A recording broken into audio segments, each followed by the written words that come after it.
Hello friends, you are watching Civilian YouTube channel. If you haven't subscribed to our channel yet, do subscribe for more informative videos and watch the video till the end. Today's topic is alkali aggregate reaction. So let's begin.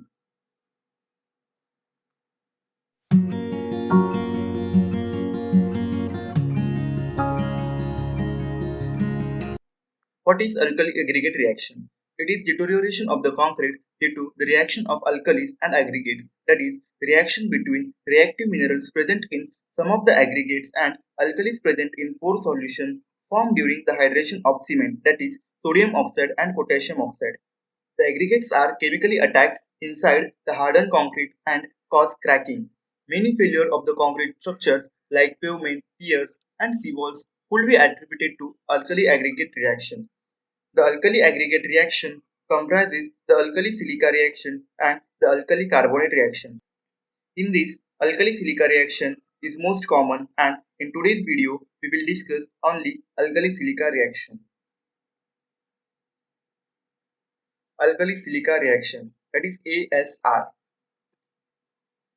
The reaction starts with attack on reactive siliceous minerals in the aggregate by alkaline hydroxide derived from the alkalis in cement.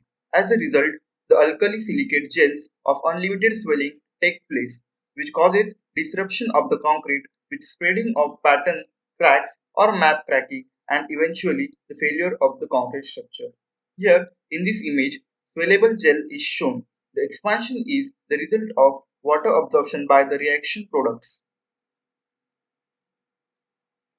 How it affects the concrete. The effect of AER on the concrete and the structures start at the microstructural level, such as formation of reaction products in concrete and associated microcracking, which ultimately leads to macro level effects such as visual cracking, differential movements, displacement, and so on. The consequences of these effects are also wide ranging and depend upon the severity of the reaction. The cracking in the surface concrete could promote ingress of other deleterious materials such as carbon dioxide into the concrete and can cause carbonation of concrete.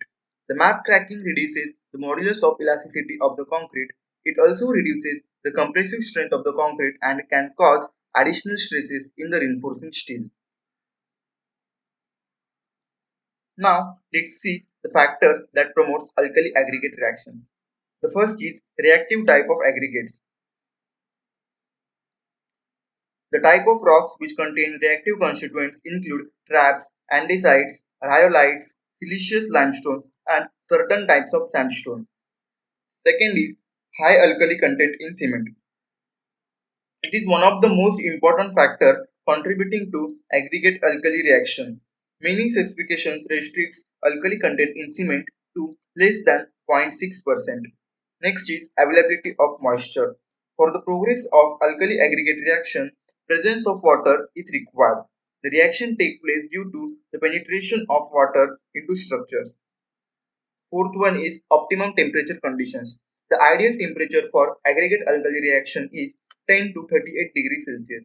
The temperature above or below this may not provide ideal situation for aggregate alkali reaction. Now the question is, can we control this? And the answer is yes. We can design our concrete to stop this by selection of non-reactive aggregates. This is the best way to avoid aggregate alkali reaction. The second is use of low alkali cement. Restricting alkali content less than 0.6% or probably less than 0.4% is another good step. We can also stop this by the use of corrective admixtures, controlling the void space in the concrete, and controlling the moisture conditions, that is, preventing the penetration of water by using waterproofing agents and by controlling the temperature. So that's it for today's video. If you like our video, please give it a thumbs up, share with your civil engineering friends, subscribe to our channel for more such videos and press the bell icon to get the latest updates. Thank you for watching.